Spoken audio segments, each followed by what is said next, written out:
It's time for the Property Podcast, where every week tens of thousands of property investors, new and experienced, join together to get news, knowledge and laughs at our expense. With me, Rob Bence. And me, Rob Dix. Join us every Thursday morning for your weekly dose of property ideas and motivation. Then head over to our website at thepropertypodcast.com to keep the conversation going.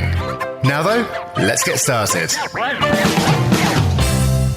Hello, and welcome to the Property Podcast. It is episode 127. I'm Rob B. With me is Rob D. Good day, Rob. Good day to you. So today's episode is all about negotiation. So our main topic this week is 5 negotiation techniques you can use to get a better deal. Let's do 6.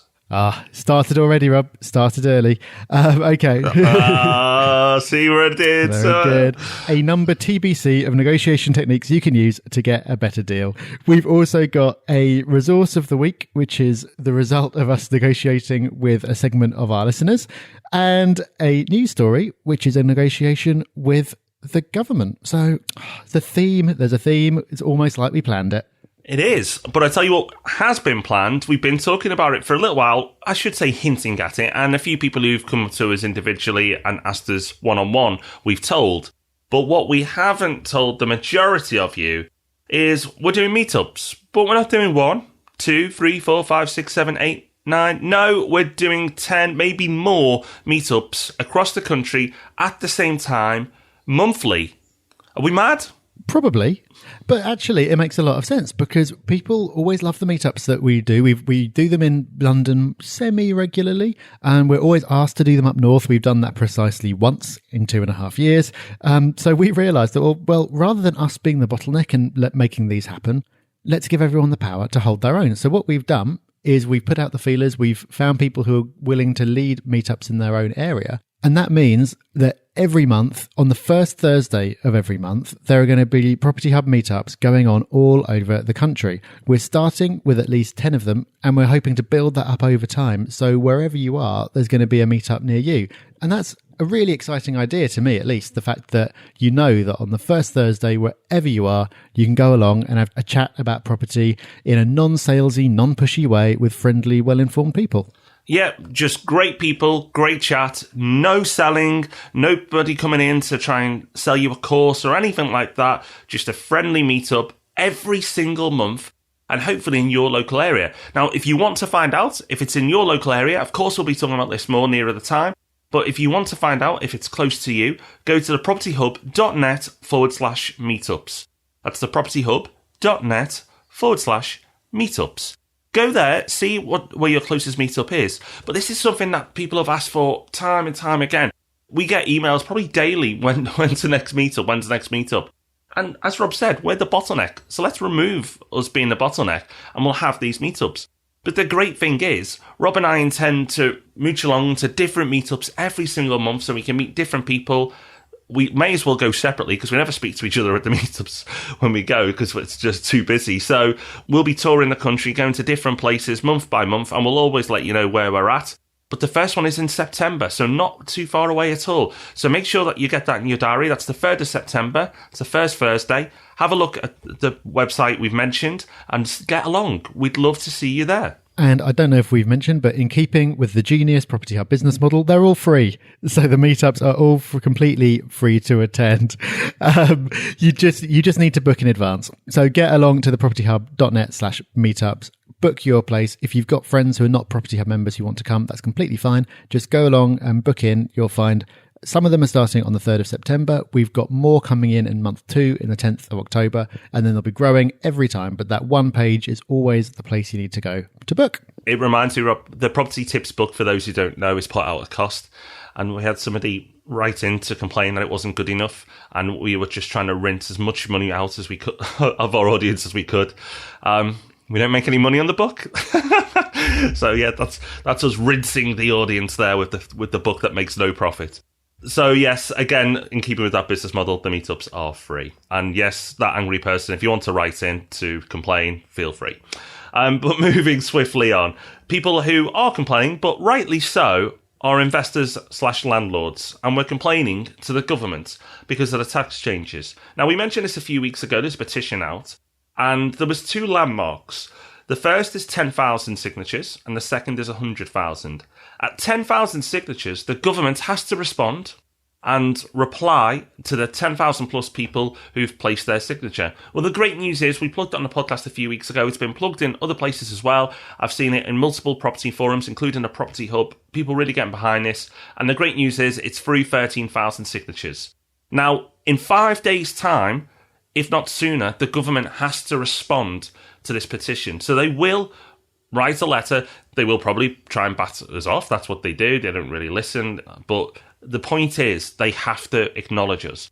Go to the link. It's a long URL. So if you want to find it, just go to this week's show notes, which are at thepropertyhub.net/negotiation. That's /negotiation.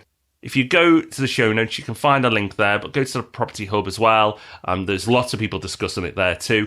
But great news. Find out what the government said, because by the time this podcast goes out, the government would have responded. See what they've said. And if you haven't signed already, make sure you do. Yes, absolutely do. And if you don't think this affects you, well, the course that we put out recently, which you can find also in the show notes, explains why it does affect almost all of us in some way. And it's not good, is it? So we might as well have a crack at it. Do get over there. It takes a few seconds. Add your signature and let's see what we can do. Actually, Rob, that's a great point. The course that we promised to put out is now free on the Property Hub. So about starting a company, is it right for you? The tax implications of the recent budget. You can find it all on this free course in the Property Hub. Again, it'll be in the show notes, the link, but completely free course that we've put together on this subject. Make sure you check that out so that you know you're positioned to take advantage of the tax situation in the best light possible. Okay, let's get moving on to the topic of the week, 5 negotiation techniques you can use to get a better deal. So we're approaching this from the point of view of you buying a property, but you can always reverse them if you're selling a property or adapt them to use in other scenarios. So a couple of prerequisites to all of this. Firstly, we're going to assume that you know the maximum price that you should be paying, and you just want to get the best price you possibly can below that. Determining the correct price to pay for any given property is a whole other topic and maybe a whole other episode. But let's assume that you know what your maximum is. You just want to get the best possible deal. The other prerequisite is to put yourself in a strong bargaining position by being ready to move quickly. So you can use all the negotiating in the world, but if you're clearly not a qualified buyer or there's doubt as to whether you're a qualified buyer and you're ready to move, then you're not going to be taken seriously. What does that mean? Well, cash with proof of funds is best, but if you can show a decision in principle for your mortgage and proof of deposit, then that will help. And there are other factors as well, but however you do it, put yourself in a strong bargaining position by being ready to go. That really is a sneaky bonus tip 1. So there is 6 tips, Rob. There you go. Get yourself in a strong position. But also, to add to that, show credibility. If you've got a track record of completing on deals and you've done this before, show them, let them know. Don't hide that you're successful at doing this and that you're reliable. That's what people want in transactions. They want to be dealing with someone that's reliable. So if I'm working with someone new, I always try and find someone we know in common to validate that RMP is a company they can trust when doing a deal. Because if not, everybody says, oh yeah, I'll do this, I'll do that. But do they? A lot of people don't in property, unfortunately. So if you can show you're a reliable person and that you will complete on deals and you've completed on deals before and you don't mess around, especially if there's a mutual contact that can validate that, then you are definitely one up straight away. So there you go, Rob. That's almost bonus tip 1. Okay, so there you go. You got tip number 6 in there sneakily right at the start. But what's meant to be tip number 1 then, Rob? Okay, so tip 1 is go low. See what I did?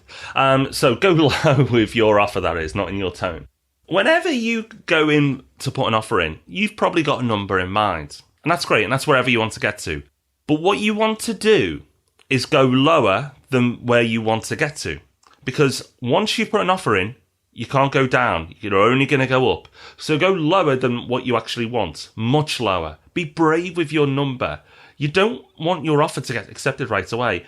If it does, then you've gone too high. Your first offer should be rejected. Now, a low offer might upset the vendor, but it will also plant a seed in their mind that the asking price is too high. You're readjusting their expectation levels. Now, you can be super sneaky and get someone else to go in with a super low offer first, reset their expectations, and then you come in a little bit higher. just a little bit, and then you look better, and then you've really reset the expectations. Now, of course, I would never do that, but that's just a way you could go about it. Now, once you've been rejected, which you should be on your first offer, follow up. Now, don't go mad. Don't go straight up to your price again. Go slow. It's going to depend on the seller and their circumstances, and that's a big part of the negotiation, is understanding the seller. But if you go in low, make sure you don't jump straight up to the price you want. You can also drop hints. When I'm dealing with agents, a little tip I've used before is, let's just say, I'll keep the numbers simple. I want to pay 100,000. The price is 120. I've started at 80. We're moving down. We're moving around, and at the moment, the vendor's asking for 110, and I'm at 95. Now, I might go to the agent, listen, I'm going to go in at 97 and a half, but I'm walking away at 100. That sounds crazy to tell them, but what they're going to do, they think you're a mug negotiator, and they're going to run off and tell the vendor, listen, he's going to put in 97 and a half, but I think I can get him up to 100,000. Sounds ridiculous, but it's worked. So instead of getting a 105 offer, you've now got 100. Little tip there, but it's all these little things you can do that actually do work. It's crazy. I know we've got 5/6 tips today, but there could be hundreds because there's just little nuggets you can do. But going low is the absolute basics. Make sure you get that right. I like the little extra there. Very good. Okay, tip number 2. Here's a preview of it in action right now. Rob? Was that uncomfortable? That was, that is go quiet. See, it was so uncomfortable. Rob didn't know what to do. He had to fill the silence. And that is exactly the point. If you stay quiet long enough, the person will start to negotiate against themselves just to fill the gap. And I think actually, credit where it's due, I think I actually learned this from you, Rob, in the first place. But it is a really great tip, and I've started using it, and it really works. I was going to say, yeah, I wish I hadn't told you, because now when we go out for a meal, it gets really awkward. Yeah, exactly. If our conversational quality has taken a dive, but I've been using it in other circumstances as well. It takes a bit of getting used to, but it really works. It's actually amazing how well it works. You could also use this in terms of, you can use the same idea of going quiet in terms of not making counter offers right away. You should always be giving the impression of not being fussed about whether the deal happens or not. It's not congruent with that. If you're trying to give the impression of, oh yeah, I've got plenty of deals, not really bothered whether you accept this offer or not, but then you're answering the phone half the way through its first ring every time the agent calls and you're getting back to them straight away, they're going to see through that quite quickly. And I've accidentally used this in the past when I just happened to be really busy, and I ended up in this situation where I think I got a better deal purely because I was leaving it a while between each point of contact. So go quiet in terms of not countering right away, and go quiet on calls or in conversations. You'll be surprised. It sounds simple, but you'll be surprised at how far it gets you. Next in our list is have more than one point of negotiation. So everyone thinks price is the main point of negotiation, and it is. But there are other factors when buying a property. So, for example, a low offer with a mortgage might be rejected. But the same offer with cash or bridging to complete in 2 weeks' time could be a different story altogether. Because it wasn't just the price that was important, it was the time scales. So try to be aware of the seller's needs and wants. Yes, they think it's going to be price as well, but they may have other motivations, and if you can cater for them, it puts you in a stronger position. In some cases, a point of negotiation could be just making life easier for them. So, for example, in a probate case, you could clear the property at your expense. So there's lots of things you can do. Understand the motivation of the seller. We've said that already. It's not just price. It rarely is. Understand their other needs and wants, and if you can cater for those as well, it's going to put you in a better position. Yep, absolutely. Point number 4, get the agent on side. So if you're buying through an estate agent, remember that they're working for the vendor, not you, but they are human, deep down, sometimes very deep down, and they can fight your corner if there are competing bids. So a lot of this ties into what we talked about at the start about sort of being credible, but also about being professional. They're more likely to help you if you're professional and you always say what you're going to do. And also, if you're a pleasure to deal with and you try to create a genuine relationship, you don't have to suck up to them. You don't have to be fake about the whole thing. But this is one of those situations where, people do get results by going in and throwing their weight around, bashing heads together. But then people also get results by just being nice and making people want to help them. So if you can relate at that kind of level, although they're working for the vendor, they're not going to be able to avoid being influenced somewhat by that. It's also worth remembering that while it is their duty to maximise the price for the vendor, it's also in their interests, personally, to just get it sold at any price so they can spend their time elsewhere. If they get an extra £1,000 out of you, what's that to them? It's just not really going to be worth it. It's actually in their interest just to sell to you so they can move on to all the other things that they're working on. So you can play with this a little bit. You can do things to open the door to an honest discussion of what they think the price should be. I think I picked this up from Paul Ribbons. He had a question where he'd say to agents, so is that your price or the vendor's price? And he'd do that to try and kind of open the door to them going, oh yeah, well, I told him that it wouldn't shift, but he just wanted to try it at this price. And before you know it, the agent is on your side suddenly and ganging up on the vendor. So there's lots you can do to get the agent helping you out as much as they can. But despite that, do still take everything that they say with a pinch of salt, because they are ultimately working for the other side. And don't be panicked by anything they say. If they talk about other offers, if they talk about lots of interest in how they've got 5 viewings lined up for this afternoon, don't be panicked by it. Don't offer more than you want to. It might be true, it might not be, but either way, stick to your guns. Okay. And finally, or maybe finally, who knows where the negotiation will go, get a survey is another one. This is one that I've used. There's a perception that getting a home buyer report when you're buying a property is a waste of time and money. And that's actually true in many ways. But I've used them to negotiate discounts a couple of times. So I've done this on properties that needed work. I sort of did the maths, got the quotes. I knew what I thought the price should be. But in the end, I ended up just going a bit higher because all other techniques had failed. The vendor wasn't budging, and it was still a good deal at the higher price. I was like, fine, I'll go for it. Both times I got a home buyer report done, and both times it came back valuing the property at what I wanted to pay for it in the first place. And at that point, the vendor had really no option but to go for my price, because they naturally then assume at that point that everyone else would get the same survey done, and therefore they wouldn't go any higher either. So effectively, it's a case of spending a few hundred to save a few thousand. So it's like 1,000% ROI or something like that. Doesn't always work, but worth bearing in mind that surveys can be a tool in your arsenal when it comes to negotiating. I like that, Rob. Very sneaky. Very, very sneaky. Very impressive.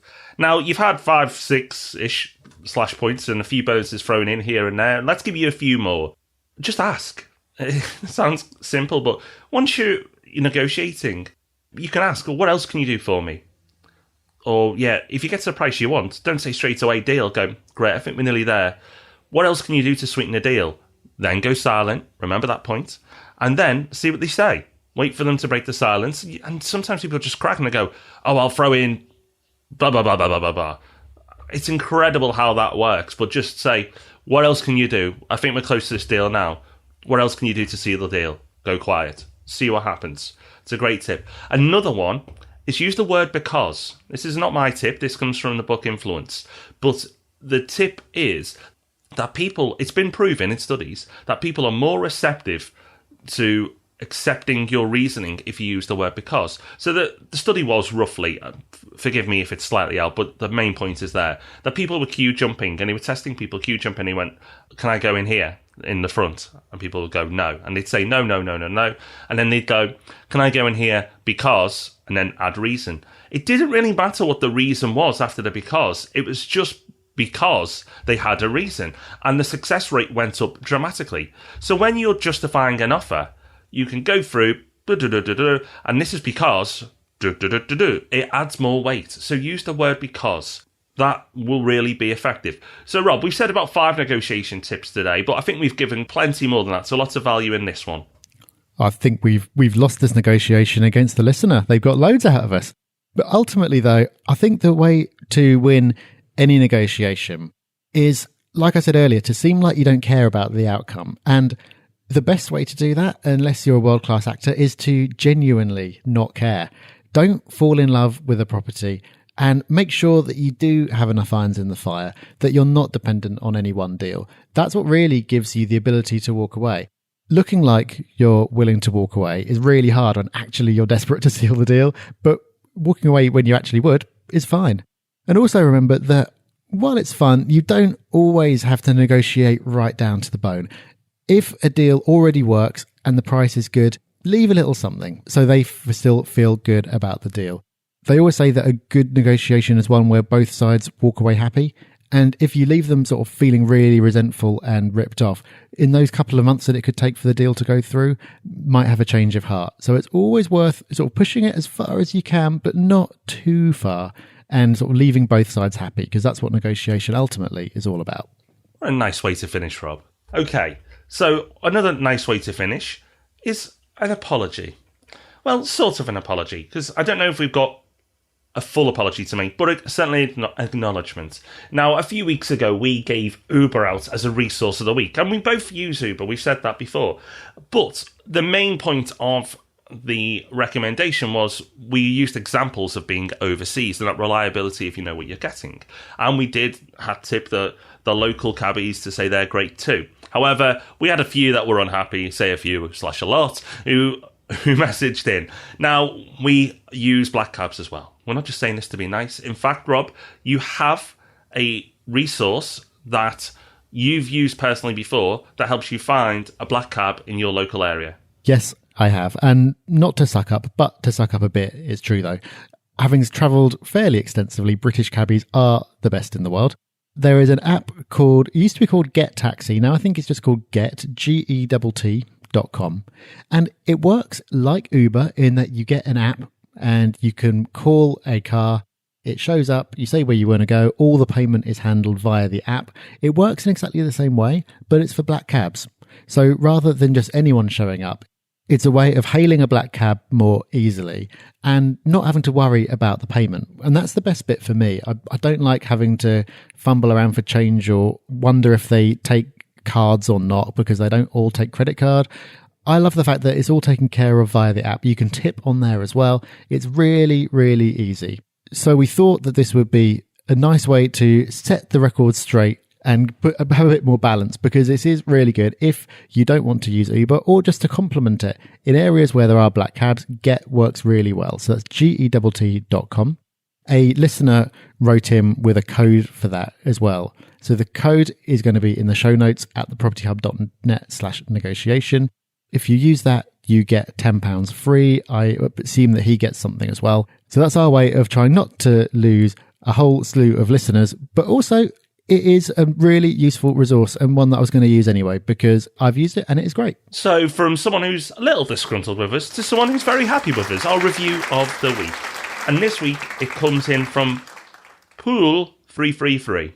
Okay, and Pool says, I've been listening for a month and look forward to each podcast. Rob and Rob give well-researched and well-learned topic information that gives me the drive to get started in property investment. I've laid out my goals and I'm looking to invest in my first property by the end of the year. The podcast has opened my eyes up to looking outside my region and taught me about the benefits of leverage.